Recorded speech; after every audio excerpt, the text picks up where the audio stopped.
Bonjour à tous. Bienvenue à ce webinaire organisé par Baker Tilly France à destination des entreprises PME, ETI et grands comptes. Cécile Genot et moi-même avons le plaisir d'animer ce webinaire qui a pour objectif de vous présenter notre démarche d'accompagnement en matière de facturation électronique. Pour ce faire, nous vous présenterons un retour d'expérience d'une mission de diagnostic de facturation électronique que nous avons réalisée auprès d'un de nos clients. Pour le bon déroulement du webinaire, les micros et caméras seront coupés. Nous vous informons également que ce webinaire est enregistré, ce qui permettra de mettre à disposition un replay pour celles et ceux qui souhaiteraient le visionner plus tard. Une session de questions-réponses est prévue en fin de présentation. N'hésitez pas à nous adresser vos questions dans le chat. Et pour vous donner un peu de visibilité sur le programme de cette présentation, nous commencerons par une présentation de Baker Tilly, avant de rappeler les grands principes de la réforme et de vous présenter un exemple concret d'accompagnement. Et comme indiqué précédemment, nous finirons par une session de questions-réponses. Merci Lina. Donc effectivement, on commence par une présentation de Baker Tilly. Aujourd'hui, Baker Tilly, effectivement, au consulting, nous avons vocation à accompagner nos clients et les entreprises plus généralement dans leurs projets de transformation digitale. Et c'est effectivement dans ce cadre que s'inscrit la mission de diagnostic facturation électronique que nous vous proposons de vous présenter par un retour d'expérience client. Donc Baker Tilly, en quelques chiffres, Baker Tilly fait partie du top 10 des cabinets d'expertise comptable et conseil en France. Aujourd'hui, c'est effectivement 35 000 clients, 60 bureaux en France et 2000 collaborateurs. Baker Tilly, c'est également un réseau à l'international. Nous faisons également partie du top 10 du réseau mondial des cabinets indépendants de conseil. Nous sommes présents dans 141 pays et avec 650 cabinets et 43 000 collaborateurs dans le monde. Un petit tour rapide sur l'offre de services Baker Tilly. Effectivement, nous sommes organisés en 5 grandes activités. L'activité expertise comptable et conseil, l'activité expertise RH et sociale, l'activité juridique avec Horatio Avocat, l'audit et la partie consulting et corporate finance. Donc nous, avec Lina, nous faisons partie du service consulting. Donc c'est vrai que nous avons vocation à dire chez Baker Tilly que nous souhaitons accompagner les entreprises et leurs dirigeants dans toutes les phases de la vie de l'entreprise et à tous les niveaux. Donc par exemple du dirigeant sur les questions d'optimisation de la rémunération à l'ouvrier par un parcours d'intégration ou en passant par le service comptabilité et la finance par la réalisation des comptes annuels ou de ce diagnostic 360 de facturation électronique. Et donc, on va rentrer dans le vif du sujet. Je laisse la parole à Lina pour vous introduire les grands principes de la réforme. Merci Cécile. Alors, tout d'abord, pourquoi parler dès maintenant de la réforme ? Donc, ce qu'il faut savoir, c'est que cette réforme de la facturation électronique s'inscrit dans la continuité d'un mouvement de digitalisation des factures et notamment de la dématérialisation de l'envoi de factures à l'administration fiscale via la plateforme Chorus Pro que vous connaissez peut-être pour les opérations business to government, donc à destination du gouvernement, du secteur public. Il s'agit d'une réforme structurante puisqu'elle concerne les fonctions clés de votre activité comptable et financière, à savoir les process d'achat, de vente et de déclaration de TVA.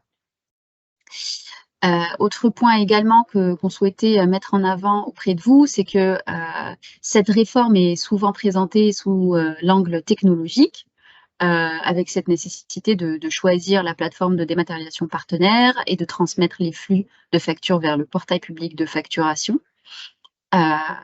Mais il serait assez insuffisant d'appréhender la réforme uniquement sous cet angle technique, parce que lorsqu'on se penche sur les impacts de la réforme sur une organisation, on identifie très rapidement et très clairement les impacts que la réforme va avoir sur les processus métiers, sur la gestion des données, sur le système d'information de l'entreprise et aussi les rôles des collaborateurs comptables, de l'administration des ventes, des ressources humaines et autres.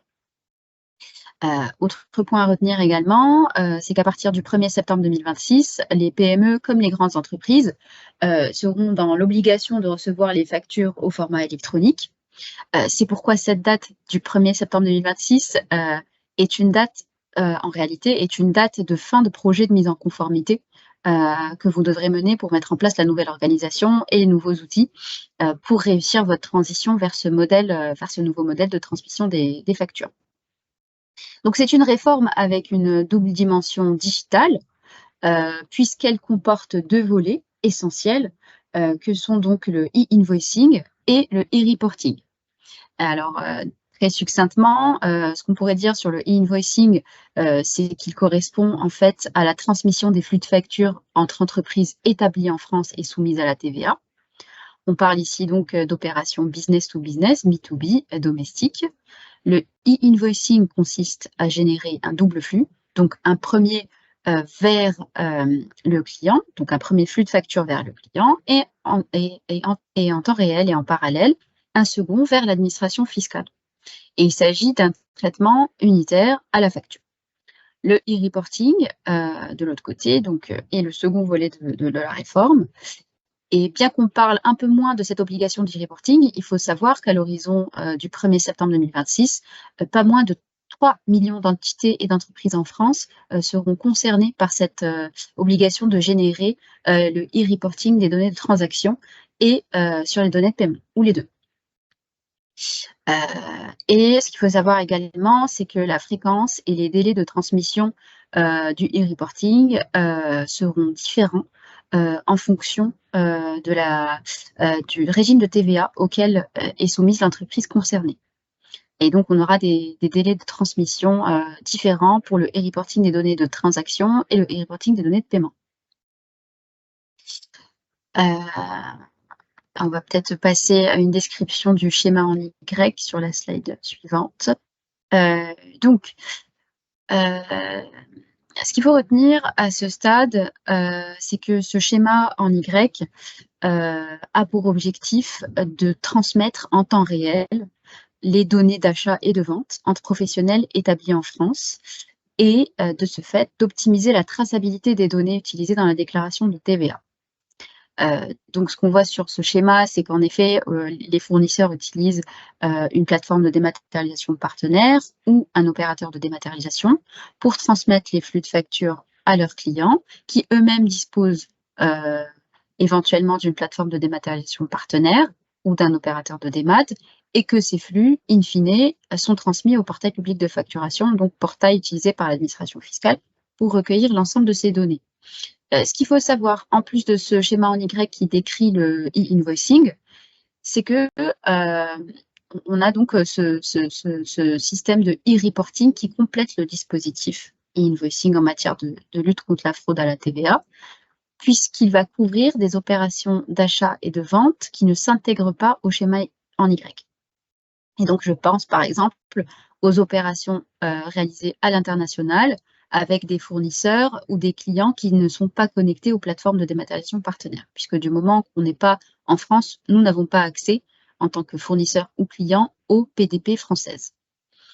Et donc en complément des données transmises en e-invoicing, ces flux e-reporting sur les données de transaction et de paiement seront transmis à l'administration fiscale via le PPF, qui disposera ainsi de toutes les données d'achat et de vente réalisées par l'entreprise.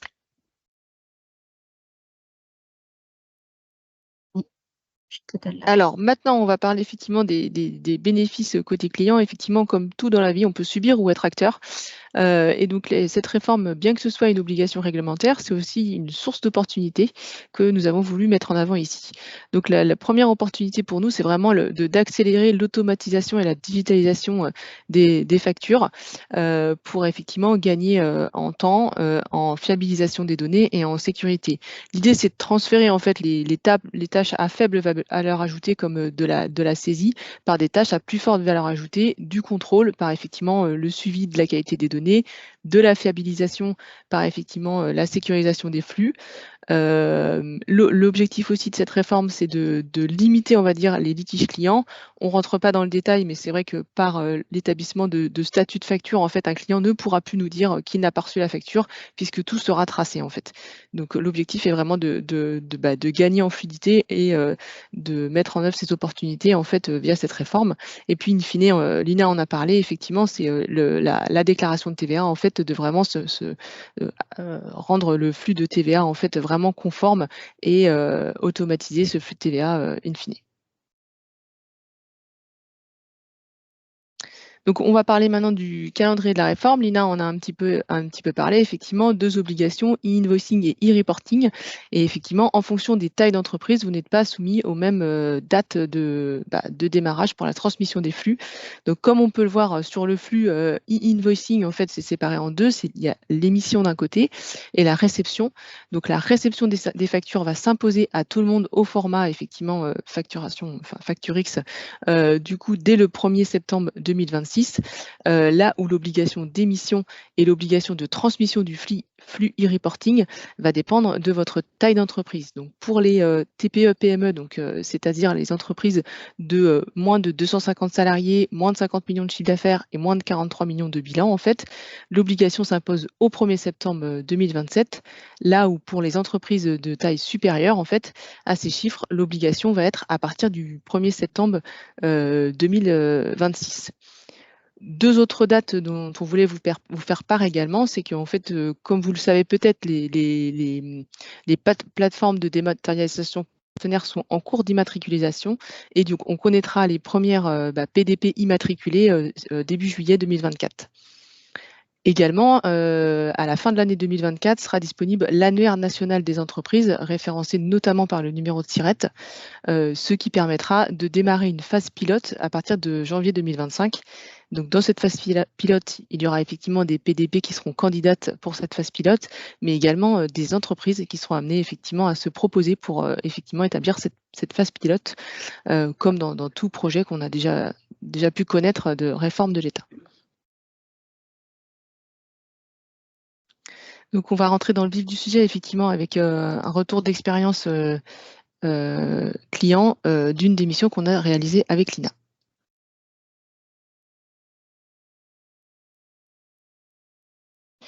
Donc, on commence par effectivement les attentes. Alors, les attentes du client, effectivement, ce qu'on voulait vous rappeler, c'était effectivement les attentes du client. Et puis, on vous a remis un petit témoignage à l'issue de la mission. Donc, les attentes du client, c'était d'approfondir sa connaissance sur les échanges des factures et des flux induits par la réforme, de disposer d'un état des lieux de sa situation actuelle et de pouvoir se préparer à la réforme en identifiant en fait les actions, les points forts, les axes d'amélioration et en priorisant les actions à mettre en œuvre, excusez-moi, pour se mettre en conformité vis-à-vis de cette réforme. Et puis également de faire un peu un état des lieux du marché sur les solutions digitales possibles et de voir ce qui était possible de challenger dans ces outils actuels, pas uniquement sur le scope de la facturation électronique, mais éventuellement sur le scope des achats ou autres. Donc du coup, effectivement, le retour du client, c'est confronté à la complexité de mise en place de la facturation électronique dans le cadre réglementaire instable, nous avions besoin d'une expertise d'un spécialiste en comptabilité et gestion de projet pour élaborer un diagnostic et un plan d'action détaillé. Donc la présentation des résultats aux dirigeants a permis d'accélérer la prise de conscience de l'importance d'anticiper et de repenser les opérations actuelles de l'entreprise. Ceci permettant au comité de direction de découvrir les étapes nécessaires jusqu'à l'implémentation effective de la facturation électronique. Donc c'est vrai qu'on a utilisé les mots du client pour vraiment vous donner un exemple concret de retour d'expérience direct. Merci Cécile.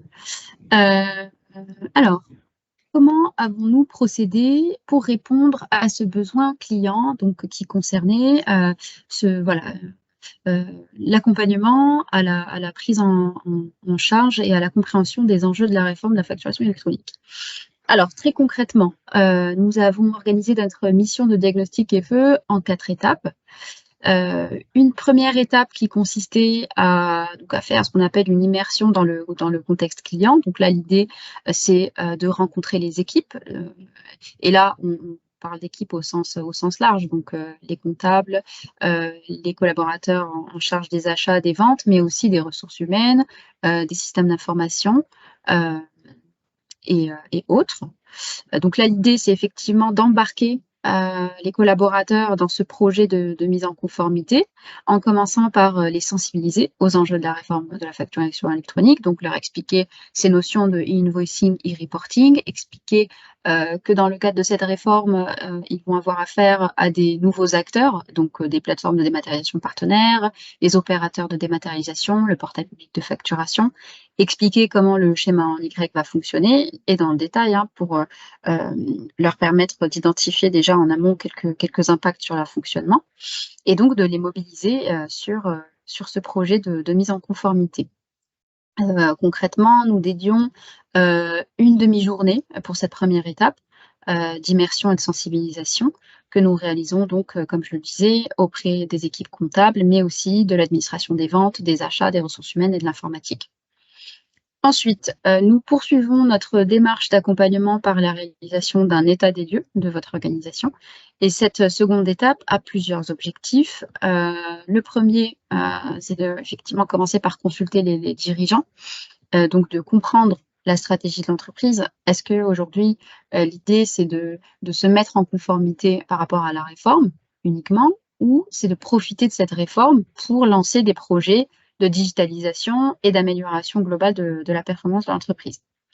À savoir que cette étape d'état des lieux a lieu avec, effectivement, auprès d'un comité restreint, voilà, de DAF, donc directeur, des affaires financières, du responsable aussi comptable et des comptables des différentes entités si l'entreprise présente, un certain nombre d'entités.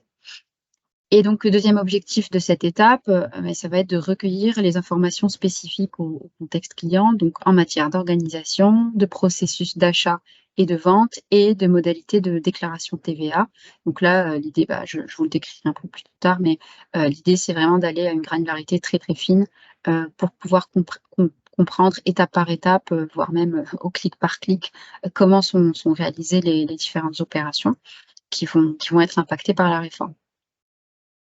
Nous, nous concluons la mission de diagnostic par, la présentation de la feuille de route à déployer.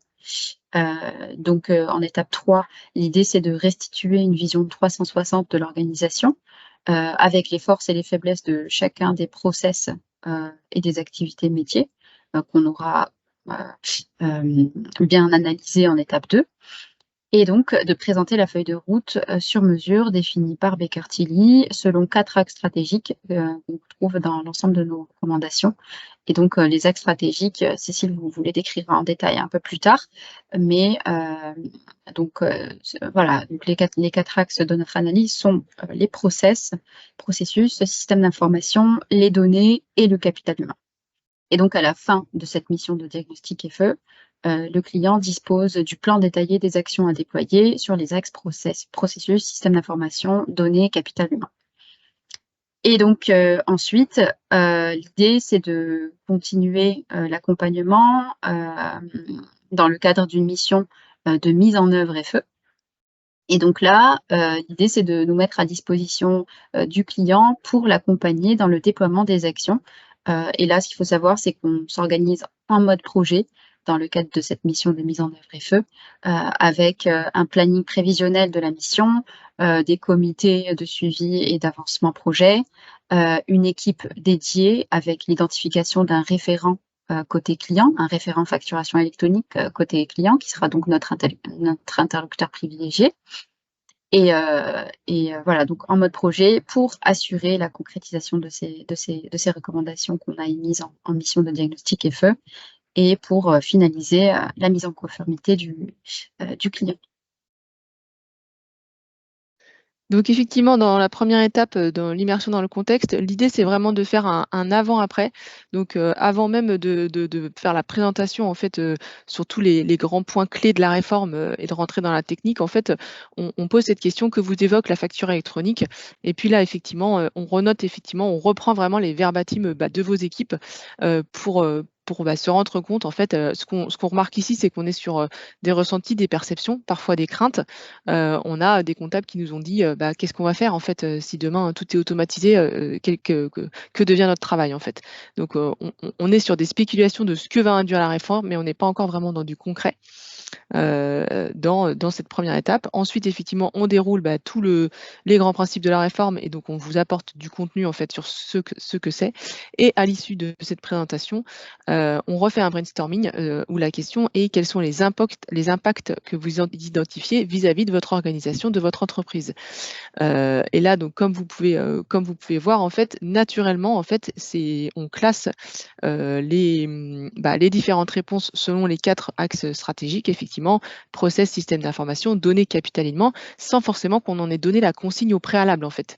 Donc, on voit bien qu'en fait, ça touche bien différents volets de l'organisation, que ce n'est pas qu'un sujet informatique, mais que ça touche vraiment différents volets et donc différentes équipes comptables, équipes ressources humaines par rapport à la transformation des métiers, équipe informatique et aussi l'administration des ventes côté facturation.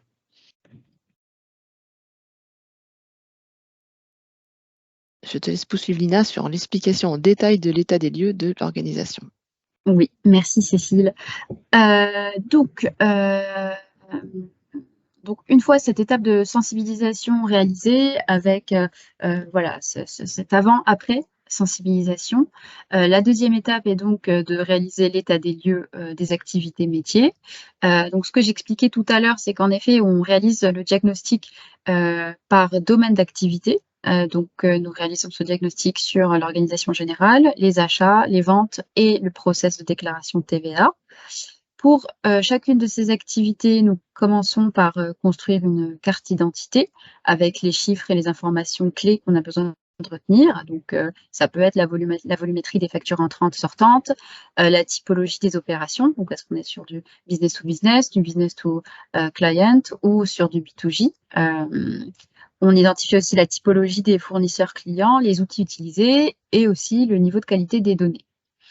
Ensuite, nous réalisons une description fine du processus en question. Donc, par exemple, sur les achats, l'idée, c'est de d'identifier déjà les grandes étapes du processus. Voilà, et très, très classiquement, on retrouve la demande d'achat, la validation de la commande, la réception de la commande et puis enfin son paiement. Et sur chacune de ces étapes, nous consultons les opérationnels pour analyser étape par étape, presque au clic par clic, comment les étapes sont réalisées sur le terrain. Et en fait, pour nous, il est essentiel de confronter les premières indications recueillies auprès des dirigeants avec les remontées terrain des opérationnels. Pourquoi?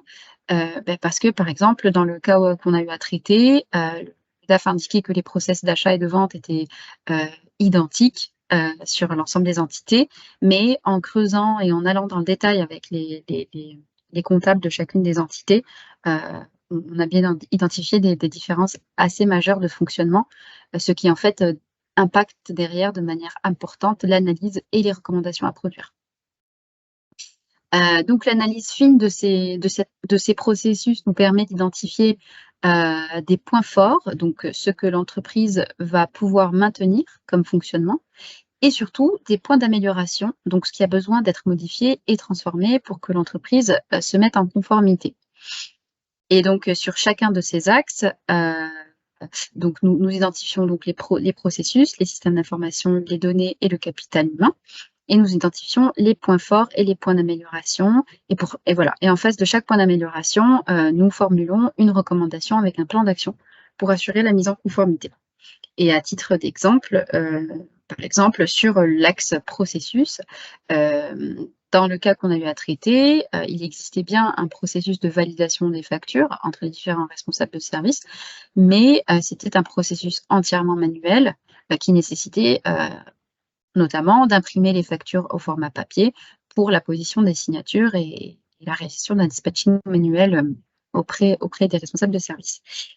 Et donc en face, l'idée c'est de dire qu'en effet, par rapport à ce fonctionnement actuel, la recommandation, ce serait de penser à structurer le processus d'achat pour penser l'organisation en termes de processus métier en amont de la plateforme de dématérialisation partenaire. Donc, mettre à plat ce process existant et réfléchir avec le DAF, avec les responsables comptables et les comptables, à l'organisation cible qu'on souhaite mettre en place. Est-ce qu'il s'agit de digitaliser le process, de réceptionner les factures sur un canal unique, de bien répartir les rôles et les responsabilités sur ce processus, de déterminer aussi la fréquence de traitement de ces factures et de mettre en place des points de contrôle. Voilà. Typiquement, c'est le type de recommandations qu'on formule en matière de processus, mais il y en a un certain nombre que je ne détaillerai pas à ce stade. Pareil, à titre d'information, au niveau des systèmes d'information, alors, le constat, c'était qu'en effet, les outils de facturation et de comptabilité étaient bien maîtrisés par les équipes, mais qu'il n'existait pas d'outils de gestion des achats qui permettraient de mettre en place des circuits de validation. Donc, la recommandation, c'est de lancer, par exemple, une étude de faisabilité pour mettre en place un logiciel qu'on appelle Purchase to Pay, qui permettrait de structurer ce processus en amont de la PDP avec des modules d'ossérisation qui permettraient d'éviter un certain nombre d'erreurs liées aux saisies manuelles, jusqu'à la mise en place d'un logiciel complet achat. Donc ça, c'est la première recommandation. Et puis ensuite, bien sûr, aborder le sujet du choix de la plateforme de dématérialisation partenaire. Est-ce qu'on va devoir passer par une plateforme de dématérialisation partenaire au vu du volume des factures, ou est-ce que l'entreprise peut envisager l'option de n'utiliser que le portail public de facturation, voilà, qui, pour information, propose un service minimum aux entreprises pour se mettre en conformité. En termes de données aussi,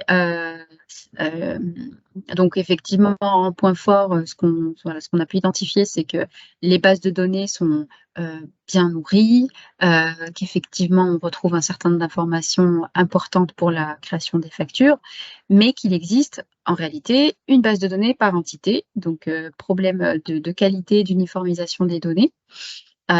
Et puis aussi, il n'existait pas de procédure de création des fiches tiers. Donc voilà, les fiches tiers étaient renseignées, certes, mais pas de manière uniforme. Et effectivement, l'outil n'avait pas prévu de champ obligatoire à remplir lors de la création des fiches, ce qui posait un certain nombre de problèmes au niveau de la complétude des données. Donc voilà, nos recommandations, c'est d'abord procéder à ce travail de nettoyage de la base de données, de supprimer les tiers non actifs, par exemple, les doublons, mais aussi d'unifier cette procédure de création des fiches en rendant obligatoire certains champs qui seront nécessaires à la transmission des factures selon le schéma en Y. Et enfin, au niveau du capital humain, à titre d'exemple, ce dont on s'est rendu compte, c'est qu'effectivement, les équipes sont très impliquées au niveau opérationnel, sont en maîtrise de leur processus actuel, mais qu'en effet, il y avait un niveau de sensibilité et d'acculturation au digital qui était très hétérogène au niveau des différentes équipes, et qu'on identifiait bien l'enjeu d'accompagnement au changement, donc avec des recommandations de mettre en place des sessions de formation, des ateliers aussi de prise en main des nouveaux outils, et puis aussi d'un accompagnement à l'évolution des rôles qui émergeront de la nouvelle réforme de facturation électronique. Par exemple, compte tenu du fait que l'administration fiscale sera à terme en maîtrise finalement de tous ces flux de données, l'objectif, c'est que la déclaration de TVA soit générée par l'administration fiscale, et donc au niveau du comptable ou effectivement du collaborateur en charge de la déclaration de TVA, ce ne sera plus de la production de déclaration de TVA, mais plutôt de l'analyse et du contrôle de cette déclaration. Donc voilà, un certain nombre d'aspects sur lesquels il faudra accompagner les équipes sur le plan opérationnel.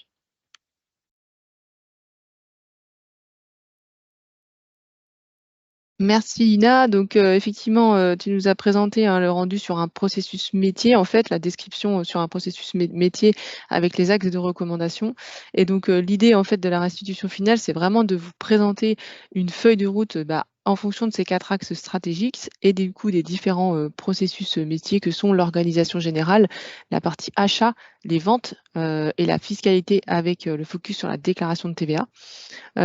Donc on a au final, in fine, un livrable d'une 40aine de pages, hein, quand même. C'est assez complet. On essaye d'être le plus exhaustif possible sur, entre l'état des lieux aujourd'hui et ce qu'on va attendre au niveau de la réforme de la facturation électronique, donc pour 2026 ou 2027, le but à atteindre et puis de définir les actions qu'il y a à établir entre 2.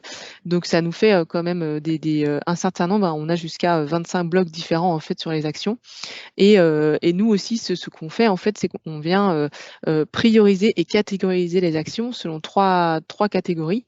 Donc, ce qui est de l'ordre de la ce qui est indispensable effectivement pour être en conformité au moment de la réforme de la facturation électronique en 2026 et 2027, ce qui est de l'ordre de la recommandation d'action et ce qui est de l'ordre de l'optimisation. On est là pour vraiment en faire une opportunité. Donc, par exemple, pour les opérations indispensables, Lina en a un petit peu parlé, mais ça va être la fiabilisation des bases de données. C'est un élément qui est indispensable et incontournable pour se mettre en conformité et être en ordre de marche au moment du passage à la facturation électronique. Également, le choix du mode de transmission à la plateforme publique de facturation, au PPF.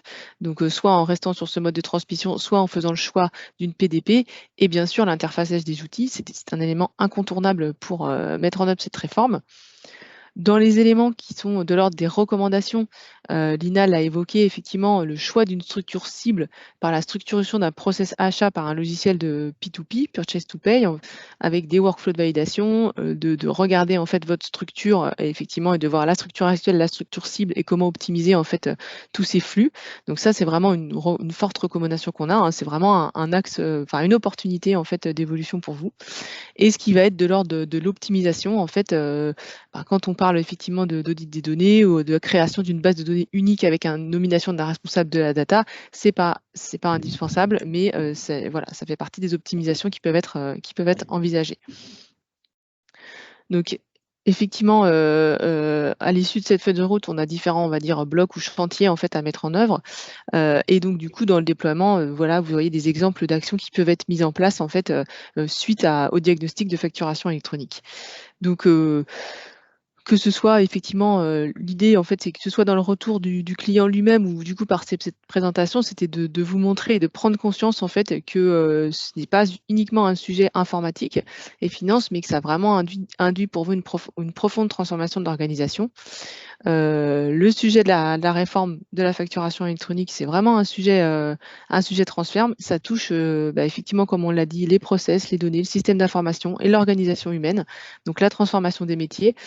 Ça va mobiliser différents types d'équipes chez vous, d'où le fait que pour nous, il est important de s'emparer du sujet dès maintenant, en fait, parce que comme le disait Lina en début de présentation, ces dates du 1er septembre 2026 et du 1er septembre 2027, c'est pas un commencement de quelque chose, mais c'est bien la fin d'une mise en conformité, en fait. Et je te laisse peut-être conclure sur ce sujet, Lina, voilà, du déploiement de cette feuille de route. Oui, complètement. Donc effectivement, comme l'expliquait Cécile, l'idée ici, c'est de vous mettre à disposition une feuille de route complète sur ces axes processus, système d'information, organisation humaine et données, qui vous permettra en fait, en mode projet, de déployer les actions de mise en conformité et d'être au rendez-vous du 1er septembre 2026, qui est donc, encore une fois, on le rappelle, une date de fin de projet de mise en conformité et pas la date de début de la réforme. Voilà, c'est vraiment comme ça qu'il faut le percevoir. Donc là, effectivement, je vous propose de passer à la session de questions-réponses. Et donc oui, Alors, voilà. je te laisse lire les questions et en sélectionner quelques-unes, peut-être s'il y en a qui ont tout à été. fait. N'hésitez pas à nous poser vos questions. Ouais, n'hésitez pas à les indiquer dans le chat de la conversation, si vous en avez. Et Effectivement, ce qu'on peut dire également, c'est ce qu'on propose avec ce diagnostic de 360 de facturation électronique, c'est que ça permet en fait d'initier, on parle souvent de la conduite du changement en fait, et du coup l'idée c'est effectivement, comme on l'a vu dans la phase de sensibilisation, on fait une sensibilisation avec différents acteurs, en fait les équipes comptabilité, mais pas seulement, les administrations des ventes, les ressources humaines, le service informatique en fait. L'idée c'est vraiment de mobiliser et d'impliquer les équipes dès le début du projet en fait, pour que du coup, effectivement tout ça se passe du mieux possible, comme l'a dit Nina, c'est un projet, donc on travaille en mode projet tout au long du déploiement des actions, de mise en conformité. Le but, c'est de réussir effectivement cette transition vers le nouveau modèle de transmission des factures et surtout de réussir ceci en douceur en fait. Nous du coup au Alors, consulting, vas-y, je te laisse. oui, alors, on a une première question de Patrick qui nous demande le coût du diagnostic.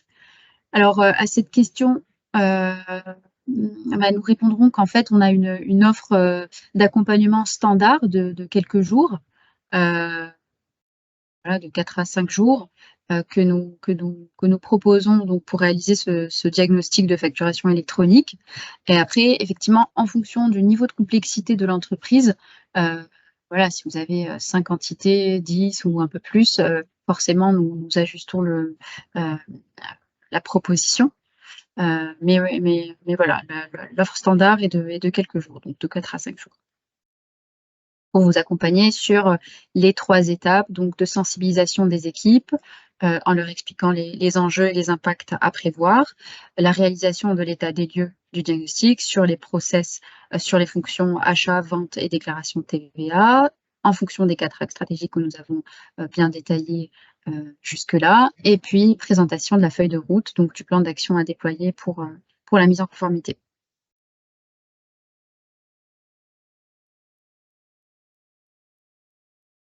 Alors, vous auriez un ordre de budget. Non, comme on vous le disait, ça va être en fonction du nombre de jours qu'on va établir. Donc en fait, après, l'étape suivante qu'on vous propose, effectivement, c'est de reprendre contact avec vous, d'analyser en fait de comment est composée votre organisation, effectivement, pour ensuite vous faire une proposition la plus fine possible qui correspond à votre organisation.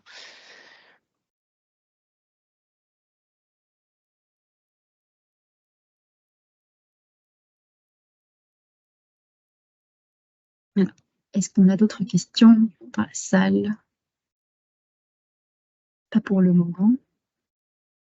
Du coup, je te propose de parler peut-être des différents liens qu'on a mis Oui, en attendant. Et puis, donc ici, nous vous avons indiqué quelques liens utiles. Donc le premier vers la page de facturation électronique que vous trouverez sur le site web de Baker Tilly. Donc nous vous enverrons le support avec le lien cliquable. Donc là, l'idée, c'est effectivement de vous expliquer par écrit notre démarche d'accompagnement, le descriptif des axes stratégiques que nous déployons, et puis ensuite, surtout, voilà, la possibilité de prendre contact avec nos experts et nos consultants qui pourront affiner votre besoin et puis concrétiser l'accompagnement qu'on mettra en place avec vous. Ensuite, un lien vers le quiz de facturation électronique qui vous permettrait d'auto-évaluer votre niveau de connaissance de la réforme. Pareil, accessible depuis la page web de facturation électronique, et vous trouverez le lien cliquable sur la présentation. Et puis enfin, quelques articles et podcasts autour de la facturation électronique, notamment sur les nouveaux acteurs de la réforme et puis aussi les particularités du e-reporting des données de transaction et de paiement qui pourraient vous concerner. Voilà, et donc nous avons une troisième petite question. Pouvez-vous nous parler de l'application Income? Alors, est-ce que vous pouvez peut-être préciser votre question par rapport à ça?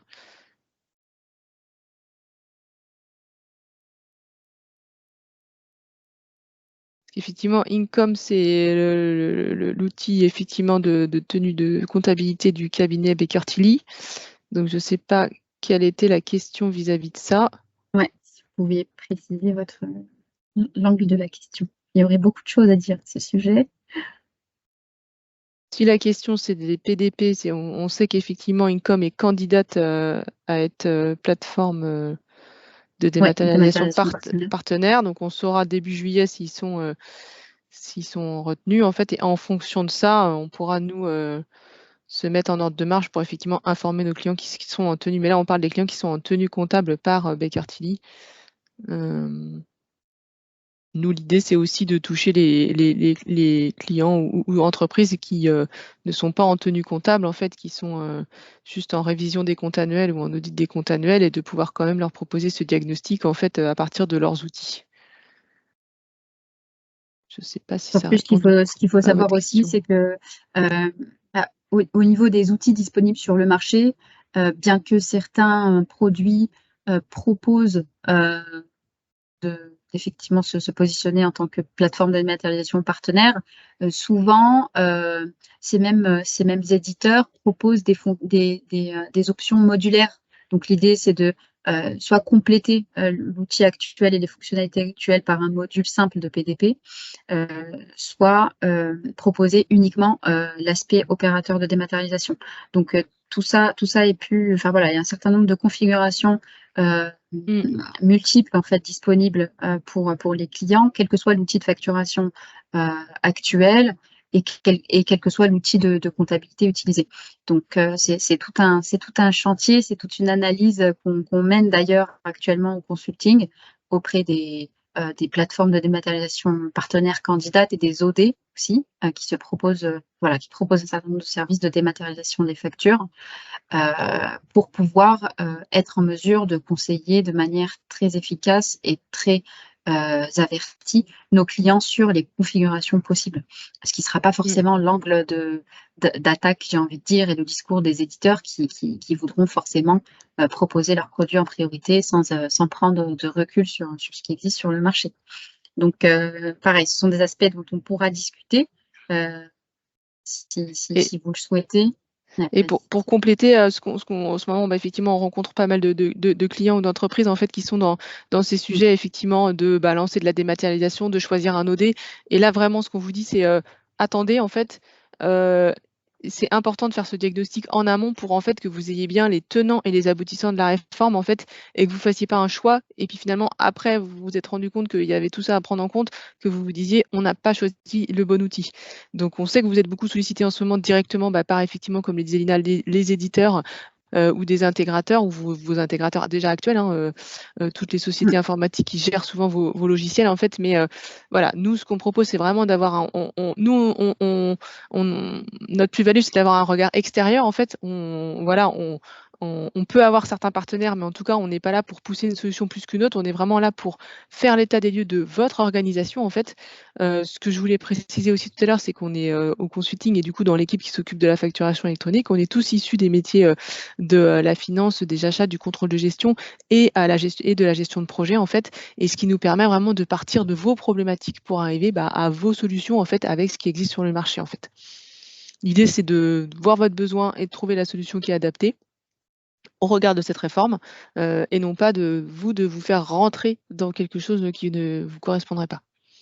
Oui, c'est exactement ça. Et puis, si on prend le cas d'un client ou d'une entreprise qui n'a pas de logiciel achat aujourd'hui et qui a besoin de choisir une plateforme de dématérialisation partenaire et qui souhaite aussi en parallèle basculer sur un autre outil de comptabilité, il faut vraiment être très très vigilant par rapport aux choix d'outils qui vont être réalisés parce que tous ces outils vont devoir être interopérables entre eux et il va falloir lancer une étude au niveau de la roadmap de ces produits sur les prochaines années. Est-ce que l'idée, c'est de déployer ces outils et de faire une bascule, j'ai envie de dire, Big Bang, et donc de faire une transition sur l'ensemble des outils d'un coup, ou de procéder par un déploiement progressif? Donc, toutes ces questions se posent sur le plan de l'organisation et du système d'information. Et aussi, petite précision, sur l'étape de l'accompagnement au choix de la plateforme de dématérialisation, ce qu'on propose, c'est d'abord de vous proposer une shortlist de 2-3 plateformes de dématérialisation partenaires qu'on considère comme les PDP les plus adaptés à votre besoin. Donc après cette mission de diagnostic, nous, on sera fort de la connaissance de votre contexte et de vos process, donc on sera en mesure de vous proposer une shortlist de PDP. L'idée, ce sera aussi de participer aux soutenances éditeurs, donc des éditeurs qu'on aura sollicités dans le cadre de l'appel d'offres, et puis aussi de vous proposer un scoring final sur la base de critères très précis de niveau de robustesse de l'outil, de vérification de comment l'outil se comporte en fonction des périodes, des pics de charge par exemple. Vérifier aussi l'adaptation sur le plan SI de cet outil en termes d'évolution, de montée de version, de mise à jour applicative, vérifier que ça va être un outil qui pourra s'intégrer de manière fluide et simple dans votre écosystème IT. Et voilà, un certain nombre d'autres critères qu'on déploie aussi dans ce scoring final pour vous aider à prendre la meilleure décision, sachant que cet outil va être un outil front qui finalement va être utilisé par vos équipes au quotidien sur vos fonctions clés. Donc, encore une fois, on se met à votre disposition pour vous aider à choisir le meilleur outil sans que ce soit l'unique sujet de cette réforme. Et je pense que vous avez très clairement compris le message. Alors, est-ce qu'on a d'autres questions à ce stade? Pas. Bah, écoutez, si on n'a pas d'autres questions, il nous reste plus qu'à vous. Ah Patrick nous rédige une petite question. Bon. On vous remet du coup nos contacts et puis également le contact Isabelle Guide, responsable du consulting chez Baker Tilly.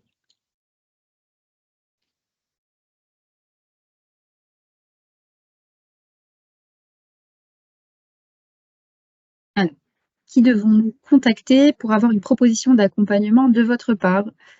Eh bien, écoutez, les contacts sont indiqués sur cette slide finale. Donc, Isabelle Guite, qui est associée Baker Tilly et directrice du pôle consulting, Cécile Genot, ici présente, et puis moi-même, Lina Boutaleb, avec, voilà, vous trouverez nos adresses mail ici. Et puis, n'hésitez pas aussi à consulter la page web facturation électronique sur laquelle vous pourrez remplir un formulaire de contact et à partir de là, on vous contactera.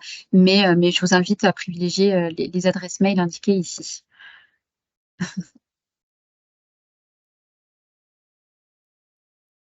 Et puis, on a aussi prévu de vous recontacter après ce webinaire. Donc, si vous avez des questions, et je vois que vous en avez plusieurs, voilà, ce fera un Vous pouvez plaisir nous les envoyer de en vous amont et recontacter. puis